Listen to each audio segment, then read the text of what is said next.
بسم الله الرحمن الرحيم الحمد لله رب العالمين والعاقبة للمتقين والصلاة والسلام على عبده ورسوله وخليله وصفوته من خلقه نبينا وإمامنا وسيدنا محمد وعلى آله وأصحابه ومن سلك سبيله واهتدى بهداه إلى يوم الدين أما بعد. Last week we started on the negators of wudu and we said we reached the author's statement والنواقض في الطهارة الصغرى ثمانية الخارج من السبيلين.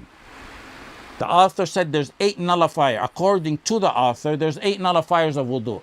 We gave an explanation of what naqid is and some brief introductory points. And the author mentions the first one as being al-khariju min as-sabilain, anything exiting from the 2 private parts. He considers that the first negator. Now, that's the author's statement, al-khariju min as-sabilain. We gave examples and matters that fall under that negator of wudu. The first one we mentioned was defecating and urinating. The second one is passing wind. The third one we started on but we didn't finish was madhi. We took some issues pertaining to it but we didn't finish it. The last mas'ala we took pertaining to madhi was washing one's private parts from madhi. And now we'll start inshallah with washing one's clothes from madhi. The one we ended off with last week was the actual private parts, washing that from madhi. Now, what if it touches the clothes? And I wanted to mention that last week, but it requires some attentiveness and extra focusing. Madhi, we said, is najis. We established that. The question is, does one have to wash the clothes where it touched? Or is splashing and sprinkling the area sufficient? And the first opinion on that is that it must be fully washed. Sprinkling and splashing is not sufficient. It has to be washed. That's the opinion of Hanafiya, Malikiyya, Shafi'iyya, and one of 2 opinions within the Hanbali madhab, and the opinion that Ishaq ibn Rahawayh chose. Their proof is the hadith that I said we're going to refer to frequently that we took last week. Hadith Ali in Sahih Bukhari, when he sent al-Miqdad, فأمرت المقداد بن الأسود فسأله فقال يغسل ذكره ويتوضأ. Ali radiallahu an was too embarrassed to ask the Messenger sallallahu alaihi wasallam, so he sent al-Miqdad to ask the Messenger sallallahu alaihi wasallam, and he said, let him wash his private parts and do wudu. That's talking about the private parts, not the clothes. So why or how is it used here? That's talking about the private parts. Now we're discussing the mas'ala of the clothes. The answer is by qiyas, analogy.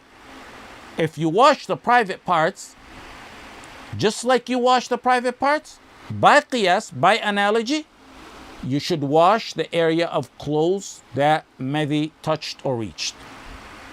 The second opinion is that madhi, you can sprinkle or splash from madhi, and that's the second opinion of the Hanbali madhab.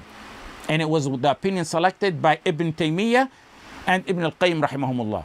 They said it's sufficient for you to pour or sprinkle a handful of water on the part of the clothes that you deem madhi reached or touched. Some ulama said that madhi is najis, but its najasa is less significant than other najasat like urine. So they said it's enough to sprinkle water without having to wash or rub it. The proof for the second opinion is the second hadith we took last week that I said we'll refer to it quite frequently, Hadith Sahel ibn Hunayf. He asked the same exact question. What about the madhi that touches my clothes? قلت يا رسول الله كيف بما يصيب ثوبي؟ قال إنما يكفيك كف من ماء تنضح به من ثوبك حيث ترى أنه أصاب. The Messenger said, all you have to do, it's sufficient. And the Messenger ﷺ used the term تنضح, sprinkle or splash a handful of water on the part of the clothes where you see it reached. The hadith appears to be clear and precise on sprinkling and splashing the area where Madi touched. So why is there a dispute? And I actually believe the correct opinion is that it must be washed, not just splashed or sprinkled. Are we going against a clear statement within a hadith? Ma'adallah. The hadith specifies the term tandihu, which generally, I say generally, refers to sprinkling and splashing in the Arabic language. It could also refer to washing. And here there's strong indication and proof that tandihu bihi is in the context of washing, not sprinkling. Why? First of all, if you wash Madi from the private parts, as we said earlier, the flesh, then it's obvious one should also wash the areas of the clothes where Madi reached.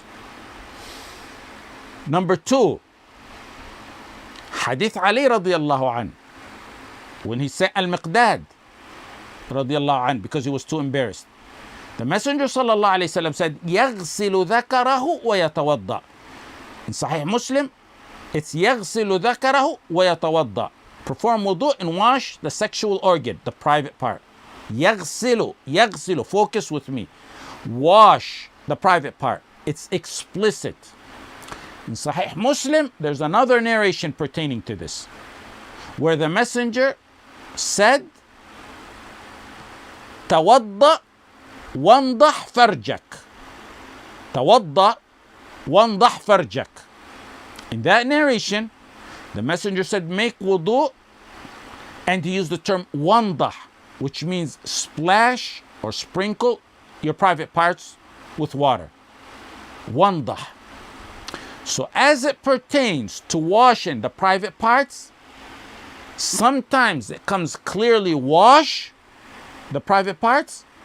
In other narrations, it comes with the term wandah, which means sprinkle. But the term, as we said, may also be used to wash as well. And Nawawi rahimahullah ta'ala said, wandah farjak, sprinkle hair, means to wash. It doesn't mean splash and sprinkle hair. It means to wash. So those ulama took the narration wandah to mean wash. This is pertaining to the private parts, the private organ, not the clothes. Stay focused with me to see how it applies to this mas'ala as well. In one of the hadith that I mentioned in response to Tarahum ana kafir, if you remember, when the Messenger sallallahu alaihi wasallam mentioned a prophet of Allah whose people beat him and made him bleed, and he washed the blood from his face and rinsed it off, saying, oh Allah, forgive my people, they don't know any better. The Arabic terms used in the hadith is فَهُوَ يَنْضِحُ الدَّمَ عَنْ جَبِينِهِ. فَهُوَ يَنْضِحُ الدَّمَ. And Nawawi and As-Suyuti said in this hadith, يَنْضِحُ, which we said originally means to splash, they said it means he was washing and rinsing the blood off. So again, يَنْضِحُ comes in the context of washing rather than its original meaning of splashing. Now, even pertaining to a woman's menstrual blood, the Messenger sallallahu alaihi wasallam used the exact same term.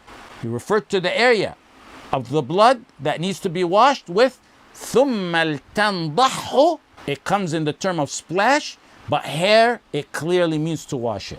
Point being, in numerous ahadith, the term يَنْضِحُ comes to mean wash, like washing the private parts from Madi.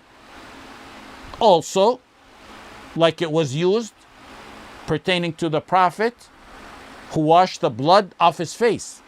Also, like it was used to wash a woman's menstrual blood off her clothes. In washing the private parts, the mas'ala we took last week, the term wandah was used. Tawadda wandah farjak. But the ulama took it to mean wash the private parts. They didn't say to splash water on it, because one narration explains the other.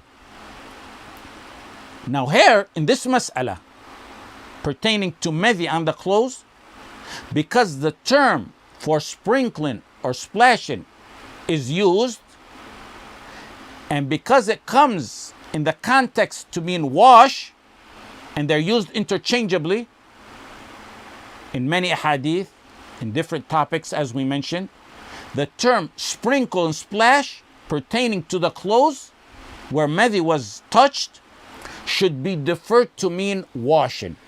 What gives it support is what An-Nawawi said by qiyas, by analogy. Analogy to what? To other najasat. When a najasa touches the clothes, you must wash the clothes. And likewise, madhi is classified as a najasa, so it must be washed. That supports deferring the term to washing. Madhi is classified as a najasa, so it should be washed like other najasat. What gives it even more support is what we mentioned, qiyas on the private parts as well. Just like you need to wash the private parts, you need to wash the clothes as well, no difference. The next matter that falls under the author's first negator of wudu, al-khariju min as-sabilain, whatever exits from the private parts. The next example or matter is al-wadi. Fuqaha stated that the rulings of madhi apply to women, and the same here with wadi. In the Maliki fiqh reference, Hashiyatul Adawi, he mentioned that some women have discharge of wadi after urinating. And of course, so the ruling applies the same. What's wadi? Wadi is defined as by An-Nawawi as a thick, murky, cloudy, white, liquidy matter that resembles semen. But it's different than semen in its cloudiness and that it has no smell. Wadi is just discharge after urinating. Some ulama mentioned that it's discharged after carrying heavy objects or during carrying heavy objects. And some said it comes before urinating sometimes as well. And some said that it only comes a few drops or so. The ulama unanimously agree that there's no ghusl required for madhi or wadi when they're emitted. However, is wadi najis? All four imams say it's najis. In Al-Insaf and in Al-Mubdi', they stated there's a second opinion within the Hanbali madhab that says wadi is pure. In the book Al-Insaf that I refer to frequently, it's called Al-Insaf fi Ma'rifat al-Rajih min al-Khilaf. The author is Al-Mardawi. We refer to it many times. We said we'll go over some essential books every now and then. Al-Insaf is a reference book in the Hanbali madhab, and it's been said to contain over 3,000 masail. One of our shuyukh told us it contains over 3,000 masail. The edition we have here is the old version. It comes in 12 volumes. I'm sure there's different versions now. In that book, the author mentions the opinions of the Hanbali madhab within the madhab and the selected one. That's why it's called Ma'rifatul Rajih, knowing the Rajih. We said Hanabila have a lot of opinions within the madhab on the same matter. We mentioned that before, just like other madhab do, but more so in the Hanbali madhab, and we stated why. He mentions the opinions within the madhab and he selects one, usually. There's probably no better reference book that details the various opinions within the Hanbali madhab than this one. In his honor, he was dubbed Al-Murajjih, which means the selector of the opinions, because of this book, Al-Insaf. And he also helped revive the Hanbali madhab. He did a lot of work on it, and he wrote among the best books in the Hanbali madhab. Some ulama said what Al-Mardawi did was much bigger and more encompassing than most of the previous work on the Hanbali madhab. To the point, some said that if you have this book, you really don't need to show its importance. You don't really need any other Hanbali reference. The book gets even more valuable knowing it's compiled from tens of references. One of my shuyukh, I remember, said it was from over 130 references. And many of those references that he compiled from don't even exist today. They either vanished over the years, over the centuries, or they're unpublished manuscripts. He died around 885 after the Hijrah, which means that's approximately 5.5 centuries ago. And his book has been a reference or a top reference in the Hanbali madhab since then. I remember a statement that stood out in the conclusion of his book. He requested that anyone who uses his book and researches within it to make dua that Allah subhanahu wa ta'ala forgives him and pardons him, because he basically saying, I saved you a lot of time. He says, not in the exact term, but he's saying, I saved you a lot of research and time in finding the masail and the opinions within the Hanbali madhab. So make dua of maghfirah and afu for me. And we say, may Allah subhanahu wa ta'ala forgive him and pardon him, because we truly benefited from that book. An important overall lesson from that book is that when you do something in general, perfect it. More importantly, when it's, and especially when it's for Allah subhanahu wa ta'ala and da'wah like this. You can see in this book and in his other books, he clearly exerted his effort and put his heart in compiling it. And as a result, it's among the best, if not the best book in the Hanbali madhab within the past 5 centuries. And more importantly, it's to please Allah subhanahu wa ta'ala. And one must ask ikhlas in doing such work. I learned the value of that book from my Shaykh Bakr Abu Zaid, when he mentioned it, and he mentioned it frequently. And he said the ulama kept revising masail of the Hanbali madhab and choosing and selecting and choosing the rajih. But if you want the best compilation, then get the seal of the Hanbali reference books on this matter. And he referred to Al-Insaf. And that was the same day that I went out and purchased my copy. In Al-Insaf and in Al-Mubdi', they mention an opinion within the Hanbali madhab that says that wadi is pure. Al-Mubdi' is another Hanbali reference book written by Ibn Muflih, which is an elucidation or an explanation of Ibn Qudama's Al-Muqni'. The ones who hold this opinion that wadi is pure say there's no clear proof in the Quran and Sunnah that wadi is najis, so it remains on the original status that it's pure. They also added it's not enough for you to allege it's najis because it shares the same exit of urine, which is a true fact, because sharing the same exit doesn't mean they share the same hukum, because many semen comes out from the same exit, but it's pure. Al-Mardawi said, we said he's labeled as Al-Murajjih, the selector of the opinions within the Hanbali madhab. He said the correct selected opinion within the Hanbali madhab is that wadi is najis. Proof for it being najis is the author we mentioned last week in Musannaf Ibn Abi Shaybah. Ibn Abbas said, وَأَمَّا الْمَذْيُ وَالْوَدْيُ فَفِيهِمَا الْوُضُوءُ وَيَغْسِلُ ذَكَرَهُ. وَأَمَّا الْمَذْيُ وَالْوَدْيُ فَفِيهِمَا الْوُضُوءُ وَيَغْسِلُ ذَكَرَهُ. Ibn Abbas said, as it pertains to madhi and wadi, you make wudu and wash the private parts. That's an authentic athar attributed to Ibn Abbas. There's also an ijma', that ijma', some ulama refer to it as ijma' that wadi is najis. Some say there's ijma' that it's like urine. Some say there's ijma' that one must purify himself from it, which all end up really almost meaning the same. And among those who related the ijma' on this matter is a lot of ulama. Ibn Abdul Barr, Al-Baghawi, Al-Hattab from the Malikiyya, from the Shafi'iyya, it's mentioned in Al-Muhadhab.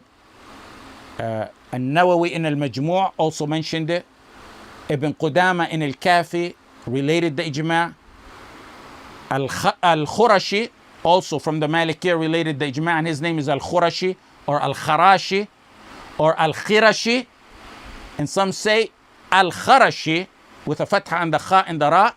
He was a Maliki imam from Egypt who died about 300 years ago. From the Hanafiyya, it's mentioned, the ijma' is mentioned in Al-Fatawa Al-Hindiyya. Also from the Hanafiyya who mentioned it is Ash-Shurmbulali. The najasa of wadi is also proven by qiyas. Wadi takes the ruling of urine by analogy. And now we said it's usually emitted after urine, so it takes the ruling of urine.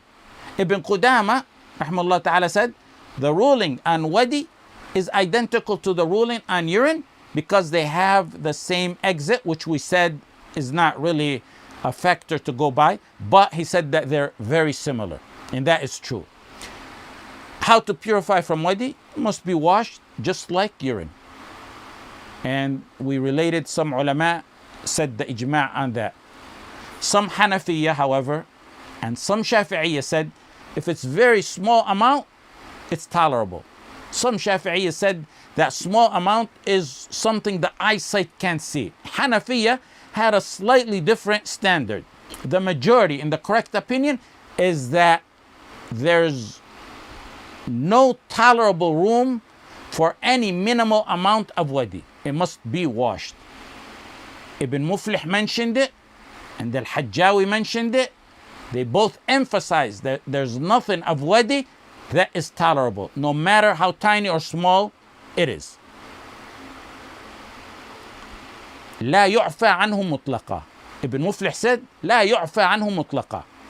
The next matter that falls under al-khariju min as-sabilain, what exits from the private parts, is damul istihada, the bleeding from other than menstruation. And what we're going to take is whether voids the wudu, because what we're going over is the matters that negate the wudu.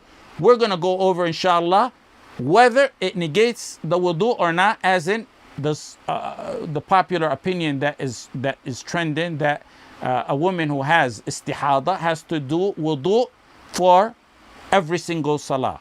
Next week we'll start bi'idhnillah ta'ala on that mas'ala. وصلى الله على سيدنا محمد وعلى آله وصحبه وسلم.